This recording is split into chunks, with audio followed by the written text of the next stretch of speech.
next inductee is F.J. Fred Smith. Not only was our next inductee one of the top drag racers in both Canada and the U.S., he went on to build some of the finest, most competitive stock and super stock cars in the sport.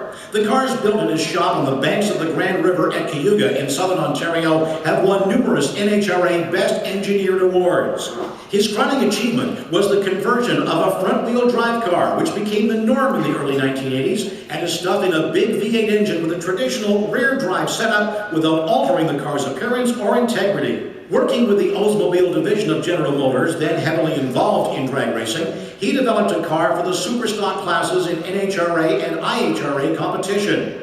By 1987, he was extremely busy building these cars while always improving on the basic design. Some of his achievements, such as the 4-link rear suspension and front-end strut, are used exclusively in the classes. A former high school teacher, he has not raced himself for some years now, but is still actively involved. In addition to building showcase cars, he's passed the driving torch to his daughter Victoria. He's the driving force behind the Can-Am Stock and Superstock series that tour throughout Ontario and several U.S. states. Delighted to welcome into the Canadian Motorsport Hall of Fame, continuing the tradition of Canadian excellence in drag racing, Fred F.J. Smith.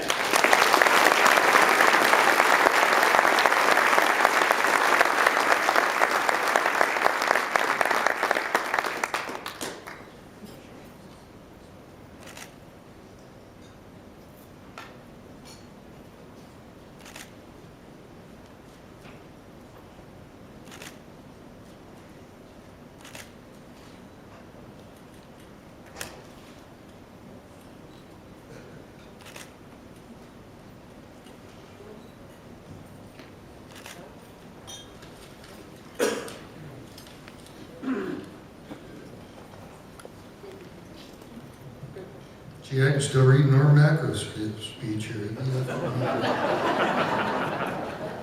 Thank you for the complimentary introduction.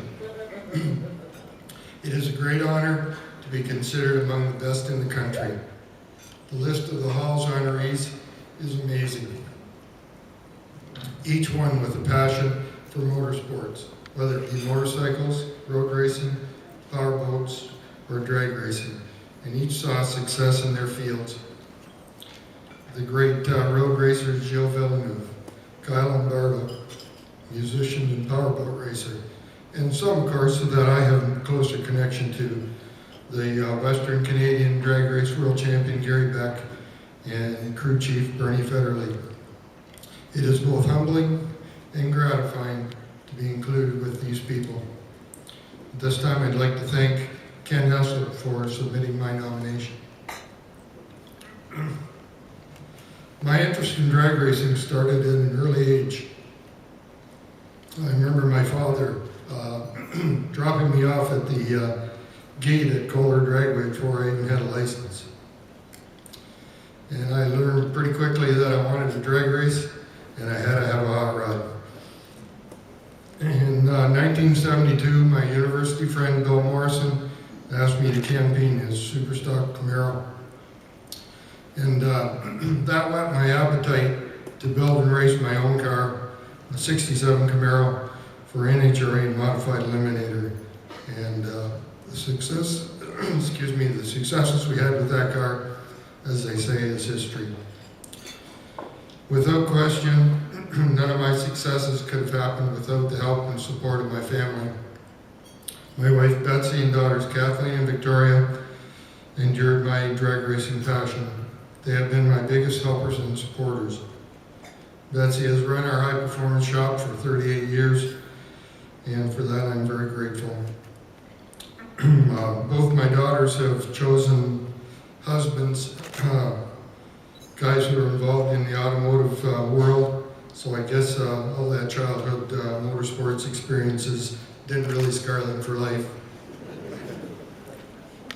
I'd like to take note and thank my sister Isabel for coming tonight. She traveled from San Francisco to celebrate with us, and she remembers me, my hidden history book and a pocket-sized hot rod magazine inside. All you old guys remember the little magazines. Much of the push to succeed in racing came from my good friend and fierce competitor of many years of modified racing, Arlen Fadley. He made me work hard to win. Some say that one of the best races we ever had was the U.S. Nationals in '78. It was a race to the stage lanes to try to avoid running each other first round. But there was never any animosity between us, just plain hard work, integrity, and honest competitiveness. And through a series of events that included a new engine, a new race motor, and a broken arm, Arlen introduced me to the powers at Oldsmobile who wished to get seriously involved in sportsman drag racing. Thanks to the support of Tom Erb, the late Dave Gerard, and Ed Kerner, and with Arlen's guidance, the Olds Drag Race Sportsman program became a reality. Early success with this program led Oldsmobile to win a National Hot Rod Association Manufacturers Cup. This support and these successes also led them to support me and build the first front-wheel drive conversion superstock race car, engineered and built right here in downtown Cayuga.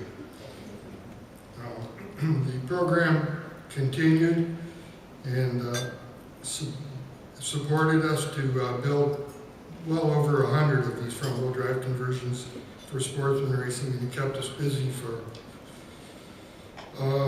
over 15 years. And by putting them in the hands of some of the best racers in North America, Wally Clark, Jeff Taylor, and many others, Oldsmobile was assured success. And we worked hard. We traveled all over the country, saw lots of sights, met, worked, and raced with countless wonderful people, and had a lot of fun. And Oldsmobile won an amazing 12 consecutive NHRA Manufacturers Cups from '84 to '95. And I'm proud to say that we had a part in those successes. And it continues to make me smile today when one of these cars, some 20 years old, still go and win national races. Following the end of the Oldsmobile program, we built and raced cars for Pontiac, and the successes continued with 6 more consecutive Manufacturers Cups until 2001, which was the end of the GM Sportsman Racing program. In the beginning, I was known as the Canadian with the Wicked White Camaro. I've always been proud that I did represent Canada in a small but fast way, and my peers, both American and Canadian, respect my accomplishments, and I really appreciate that. As Eric said, women have always had a part in drag racing, and my youngest daughter, Victoria, is now carrying the torch, driving our Superstock Sunfire. She's had success too. 2 Can-Am Stock Superstock Championships, Canadian Drag Racer of the Year in 2006, and Canadian Sportsman Racer in 2009. In closing, I want to thank so many of my friends who came tonight to help me celebrate this occasion. And finally, thank you to the Canadian Motorsports Hall of Fame for my induction. I am both proud and honored to be a member.